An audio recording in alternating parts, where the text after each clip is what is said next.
welcome to Buy Now Sell Now, the weekend show. I'm Mubina Kapasi and we have a jam-packed show for you today. Well, let's tell you what are the stocks that we have lined up for you and what we're going to discuss on the show. Well, we're going to discuss Bata India as well as Manappuram Finance, a technical as well as a fundamental perspective. Later on the show, we'll be discussing Manjunath's portfolio with you. So let's bring on board our experts then to decode the markets and give us their top picks. On the fundamentals, we have with us Avinash Gorakhshekhar, the head of research at Joiner Capital, joining us now. And on the technicals, we have with us Richard Jain. He's the technical analyst of equities at Angel Broking. Hello, gentlemen, and welcome to Buy Now Sell Now weekend. And let's get on first with our queries for today. Now, we have an email query coming in from Hari Varijakishan, who is a regular viewer, in fact, and he's calling us all the way from Abu Dhabi. He says he's bought 350 shares of Bata India at an average price of 570 rupees per share, which was about a year ago. And he wants to know whether it is worth holding further or should he switch to some other stocks? Well, it's an interesting query really, and Bata India is a stock that despite demonetization has been able to post a decently good set of numbers in quarter 3. Avinash, let's dissect the fundamentals of Bata India then. Do you think that despite the weakness in numbers that we have been seeing since the last couple of quarters prior to demonetization, Bata India is a good hold? Yeah, I think he can hold on to Bata India. I think Q3 numbers were slightly disappointing, especially on the EBITDA front. And I think the company did mention that demonetization did impact its margins clearly in the November-December period. But I think if you look at the year FY18, I think the company has already announced some new product launches. And our sense is that if he can hold on for the next 12 to 15 months, he could definitely get a good risk-reward ratio. Our sense is that he should use the current weakness to actually average the stock at around 504 rupees and probably reduce his cost price. He could look at a target price of around 600 over the next 12 to 15 months. Okay, a thumbs up really coming in from Avinash on the fundamentals for Bata India. But on the technicals, if you'll pull up the last couple of days charts, in the last 5 days, the stock hasn't really done much. And even if you look at it from a slightly longer term perspective, in the last 1 year, once again, the stock has been more or less flat.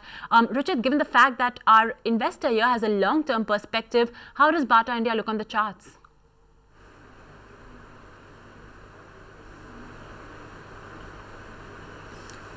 So I would focus more on the weekly charts since he's a long-term investor. Now what we have seen after the recent corrective move in last few weeks, prices have taken support near a 400 level, which seems to be a very good support level. If you observe even on the monthly charts, the 89 EMA on the monthly charts, which usually acts as a long-term support, prices have taken support near that 89 EMA on the daily charts, monthly charts, and given a pullback from those levels. On the daily charts, the prices are consolidating since last couple of weeks. So whereas in short term, the stock might continue to consolidate in the range of 460 to 500 range, but given his time, given the long term horizon, I think he should continue to hold on. Once this resistance of 500, 510 is taken out, then the stock has potential to go to show a very good upside momentum. In the coming 1 year, probably we can see levels of around 600, 610, which is the resistance which has from since March 2015 itself. So I think from at least 6 to 8 months of perspective, we should continue to hold the stock and expect target around 600 to 610. All right, that's a thumbs up coming in on the fundamentals as well as technicals for Bata India. So let's move on and get on board our next query, and it's coming in from Ratan. He's in fact emailing us from Japan, all the way from Japan, and he has sent in his query. He says he has bought 1,000 shares of Manappuram Finance at 90 rupees per share in September, and he wants to know whether he should sell now or hold on for further gains. Well, we're happy to help you with your query. This is exactly the right space where you have emailed us, and let's run you through exactly the financials of Manappuram Finance. Well, interestingly, it has been able to post a very good set of quarter 3 numbers. Of course, the NPAs have risen a bit, which was a bit discomforting, but yes, NII growth was strong. Net profits as well, managed to surge. Avinash, on the fundamentals for Manappuram Finance at 90 rupees, he's purchased it. What's your take? No, I think as you rightly mentioned, the Q3 numbers were very strong, especially on the NII front and the loan book front. And despite the demonetization impact, I think the company seems to have done very well. Our sense is that clearly over the next 3 to 4 quarters, the management seems to be very confident over the kind of growth disbursements in FY18. our sense is that if he can hold on for the next 12 months, he could get a decent risk reward ratio. His buying price is more or less close to the market price. So I would presume that he should hold on for the next 12 months for a target price of around 130, 140, and I think probably next 12 to 15 months the gold loan business could actually mature and actually give him a better return. Okay, once again, Avinash likes the fundamentals of Manappuram Finance, seeing how their loan business is growing, the gold finance business is growing. But which is on the technicals, Manappuram Finance has had quite a run really. The stock has seen quite an up move when you look at it from a 3-month or a 6-month or even a year-to-date perspective. Do you think that there's more up move?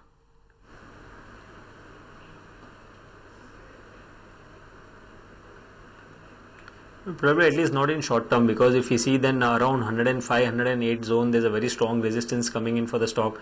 During the month of November 2016, the prices resisted around 105 and then it corrected up to almost up to 60 levels. And even if you observe the volumes during that correction, at least during the initial part of that corrective move, the volumes are very high. So considering this strong resistance and prices have already rallied again way back from 60 to 105, I think some sort of profit booking may be coming in the stock at least in near term. So I would advise him to exit from this stock even at current levels. Probably maybe anytime in the near future, if the stock again dips to around 80s odd zone, which is a very strong support for the stock, he can look to re-enter into the stock around 80, which is about 15% downside from Thursday's closing. On the other hand, apart from this, instead of Manappuram Finance, what I would even recommend him to is to go and buy PTC India. This stock on the long-term charts has given a good breakout of the falling trendline resistances. Even the volumes during the breakout are high, and the momentum readings on the long-term charts are indicating a probability of a positive momentum at least in next 3 to 6 months. We are expecting a target around 106 in short term. So PTC India gives a better risk-reward ratio than Manappuram Finance at current levels. Probably would advise him to exit from Manappuram Finance now and go along in the PTC India at current levels. All right, that's the advice coming in. I hope you've been able to take note of all of those queries and we've been able to answer them for you. Let's slip into a short break. When we come back, we'll be discussing Manjunath's portfolio. Don't go anywhere.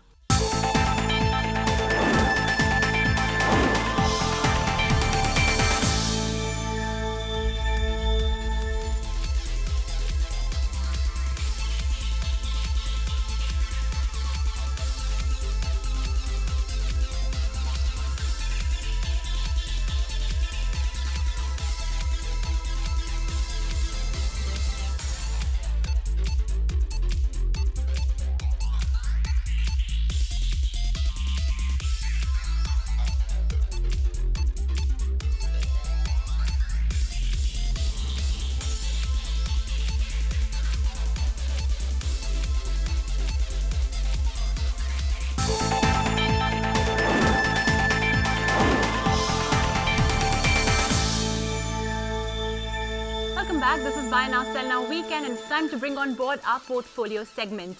Today we'll be discussing Manjunath's portfolio. Let's tell you a bit about our investor. Well, he's 32 years of age. He is currently employed and based in Bengaluru, and he is a long-term investor. So here are some of the stocks that are in his portfolio, and well, it's a mix of mid and small cap names, really no large cap companies that he owns currently. But yes, there's Kiri Dyes, 500 shares of that one purchased at 330 rupees. Lycos Internet, once again a small cap company which he's purchased at about 10 odd rupees. Bodal Chemicals, 300 shares of that stock purchased at 127 rupees.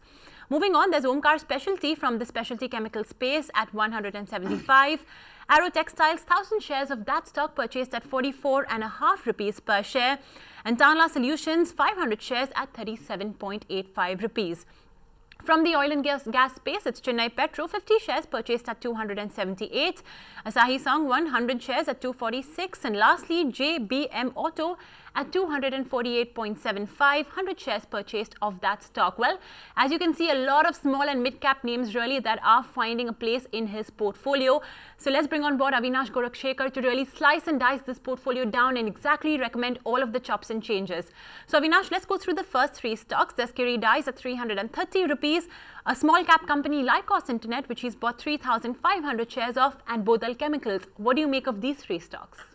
No, I think as far as Kiri Dyes, I think he can hold on. I would suggest that he can even average at the current level, and probably if he can hold on for the next 12 to 15 months, he could get a target price of around 360, 370.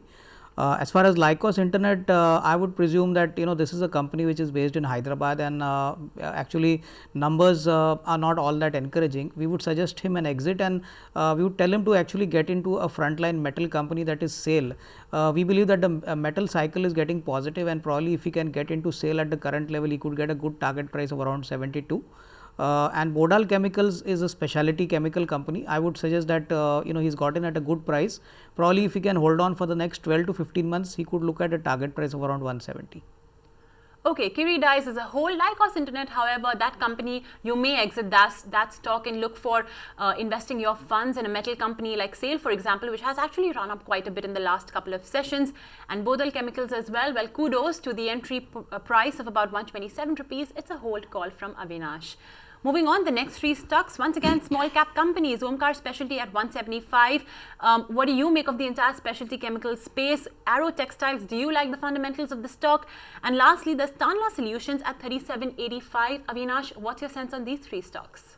No, I think Omkar Specialty also he can hold on. I think this is a specialty company which caters to the pharma sector, and I think the company has done remarkably well in the Q3 of FY17. Here I suggest he should hold on. He could get a target price of 210, so holding on would make better sense here. As far as Arrow Textiles is concerned, I would suggest him an exit. This is a small cap textile company. I think if he wants to remain invested in textiles, he should invest in a frontline textile name like Arvind. Our suggestion is that he could buy at the current level for a target price of around 415. And clearly, from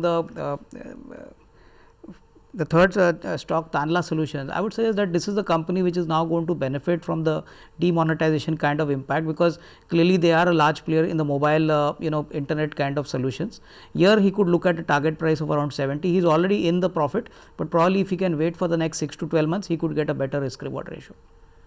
Okay, a thumbs up on Omkar Specialty. Arrow Textiles, of course, could be looked at. You could look at selling out on that stock, and in fact look for a more mainstream textile company like Arvind. In fact, Avinash is looking out for targets of 450 rupees. So lots of money that can be made over there. And lastly, Tanla Solutions is a hold, as it would benefit from government's drive of demonetization.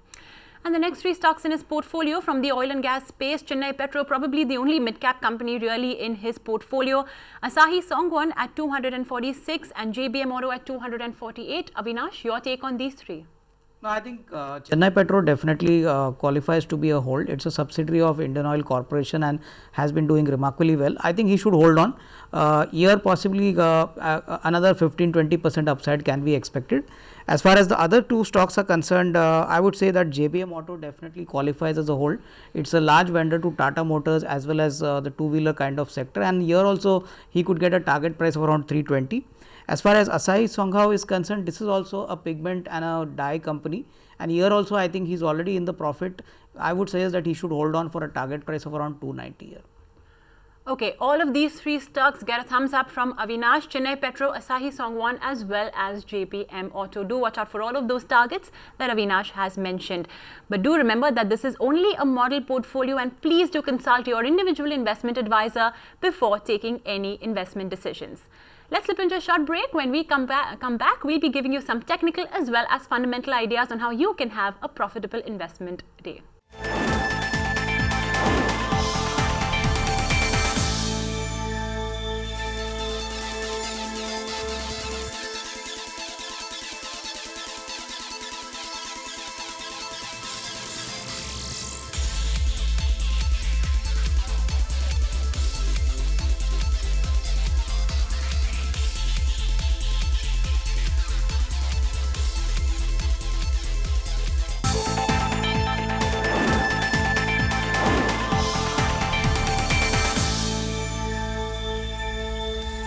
Welcome back. This is Buy Now, Sell Now weekend, and let's focus in on the markets, because boy, that is something that has of course garnered all the attention. It was a one-way street really for the Nifty in the last 4 days of the trading week. Well, we ended in the green for every day of the week, so it was essentially the 6th consecutive day of gains. And not only that, even if you look at it week-wise, well, it was the 5th consecutive week of net gains that the markets were able to clock in. What were the top gainers? Well, it was Idea, Hindalco as well as Axis Bank and Reliance Industries that actually led the charge for the Nifty gains. Bharti Infratel, NTPC was some of the laggards. Mid-cap index as well, that was in focus. It was able to make a fresh lifetime high, but of course in the last two trading sessions, it did manage to lose some steam. But let's get in an expert view really on the markets and see what exactly is the way forward for the markets. And Avinash, 9,000 or maybe a lifetime high on the cards? Yeah, I think in the short term, Avina, this definitely looks very much possible. And I think the very fact that this expiry we have held on to 8,900 is very important. I think to a large extent, stocks like Reliance and Idea and Bharti, I think have actually helped the move come in very fast. And I would suggest that now the market should be looking at coming week at what could be the kind of election numbers which would be coming out from the coming UP elections. But overall, I would believe that 8850 to 1800 would be a level where the markets would consolidate. And I think later on, I think events as they unfold would definitely give a more of a directional call. But otherwise, the markets definitely seem to be an up move with a good amount of liquidity coming in from the local institutions. Oh yes, in fact, all eyes are on the UP elections and in whose favor does that election actually come out in, the results do come out in. That is something that's going to give a lot of direction to the market as well. And of course, liquidity, like Avinash was pointing out, is something that is of course in abundance in the markets at this point of time. So yes, positive on the markets, at least on a fundamental basis. But Ruchit, coming then on the markets, we are seeing 5 consecutive weeks of net gains coming in on the Nifty. What's your sense?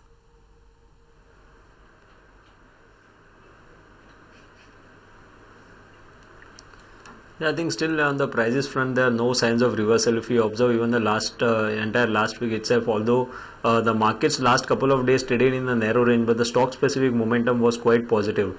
The moving set of moving averages are also positively placed, and with no signs of reversal, I think it's quite soon, early in the next week itself. I won't be surprised if market rallies towards its all-time high and crosses the previous high of 9119. So one should not look for any kind of reversal as of now until prices show them. Yes, the momentum readings are overbought, but usually in a very strong trended move, the momentum readings tend to stay in the overbought zone for a quite long period of time. So I'm not expecting any kind of price correction as of now.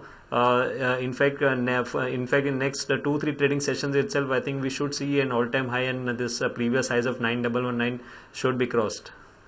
Oh yes, and we're just a couple of points away really from touching that coveted 9119 figure. So yes, no surprises. That's what Richard says if the Nifty does manage to make that all-time high. But Avinash, I just want to come to you on the telecom space, because that's one space that has actually been in the news quite a bit, of course, ever since Jio's entry. So be it the Idea Vodafone merger, be it of course Bharti purchasing Telenor to really take on that combined entity. What would be your pecking order when it comes to telecom stocks? No, I think clearly within the telecom stocks, I think now on the 24th or 25th possibly we would be getting the finer details of the Idea Vodafone merger. Clearly, I think Reliance seems to be on the top of the pack, because the kind of pricing they have announced recently clearly makes them have a better edge over their competitors. And mind you, they are sitting on a huge cash kitty, unlike most of the telecom players which are actually leveraged significantly. So I would believe that Reliance definitely has a lot of steam left, and the Jio business is something which the markets are looking forward, that possibly unlike FY19 where the break even was expected, I think the break even could come in a little earlier. So Reliance definitely, if it corrects and if it does come down to levels of around 1100, 1150, could be a good buy on declines. But I think Idea could also be a good kind of buy, provided we get the contours of the merger, which should be out probably in the coming week. All right, that's a synopsis on exactly which telecom stocks do look interesting to buy in on. Ruchit, on the technicals, I just wanted to understand Reliance Industries, because on Thursday's move, or rather on Wednesday's move, it was Reliance Industries that took Nifty past the 8900 mark and really did wonders on the markets. What's your sense? Do you think that there's more room for up move in Reliance Industries?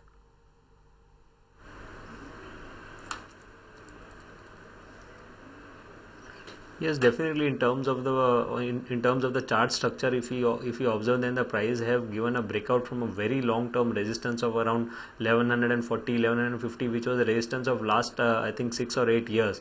So probably usually even if we compare the volumes along with this breakout, then the volumes are very high. So which definitely indicates that this is a start of a new uptrend in this stock.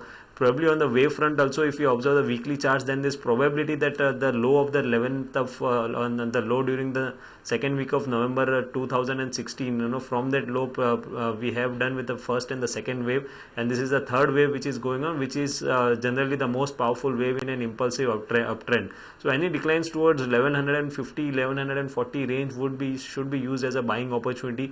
I won't be surprised if very soon the prices resume the uptrend and show a move higher up to 1300, 1340 levels. All right, that's the view coming in on Reliance Industries and of course on the markets as well. Clearly, both of our experts do seem to indicate that there may be some more room and steam left for the market to move upwards. But what are the stocks that really one should be betting on and take advantage of this kind of upswing in trade? Avinash, take us through some wealth creation ideas for investors who have more than a 1 year time horizon. Yeah, Mobina, we like two stocks. The first is a company called Finolex Industries. We believe that this is the India's largest PVC pipe manufacturing company, and it has a backward integration model since it also makes in-house PVC resin.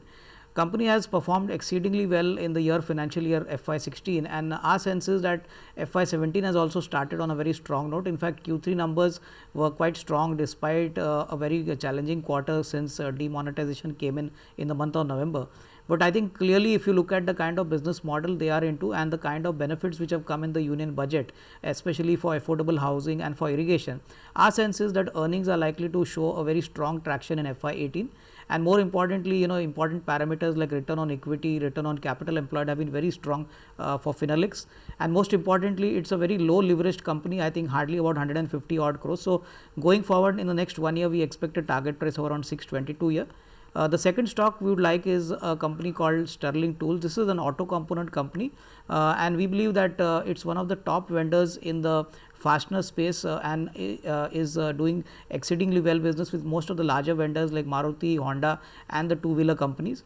It's also putting up a new plant in Haryana, and our sense is that earnings growth coupled with the fact that a very strong kind of EBITDA margin expansion is expected in the next 12 months. So here also investors can buy the stock at the current level. We have a target price of around 240 a year. Okay, Finolex Industries and Sterling Tools are two wealth creation ideas coming in from Avinash. But Richard, you did talk about the Nifty probably touching a lifetime high. What do you think investors can really, or rather traders can look at to have a profitable trading next couple of sessions? What are some technical picks that you have identified?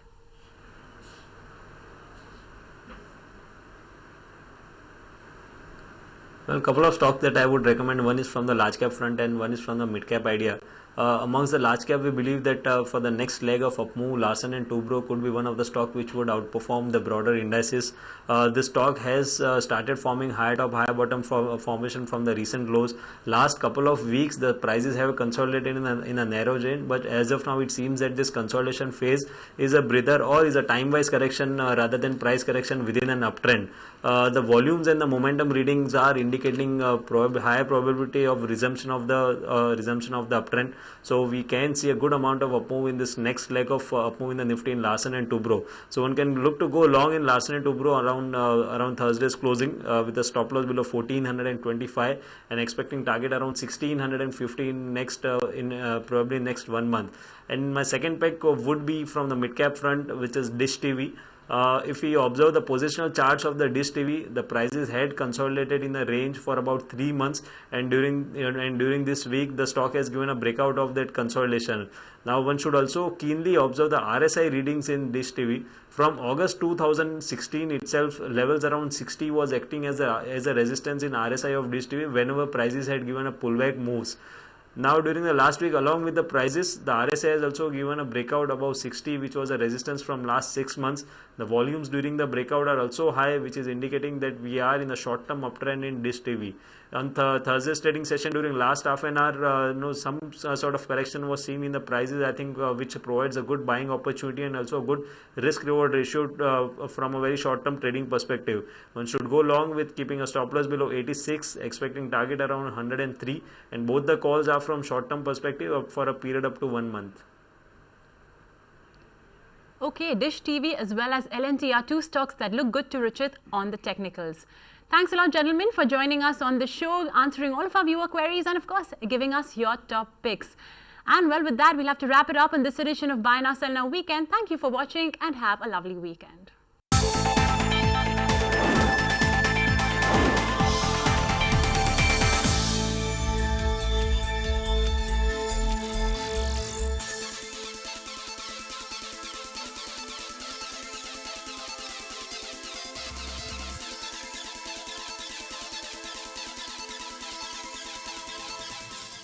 Find us on Facebook at facebook.com/ETNow and don't forget to click the like button. You can also follow us on Twitter at ETNowLive. To stay updated with all our programming, hit the subscribe button on our YouTube channel by logging on to youtube.com/user/ETNow.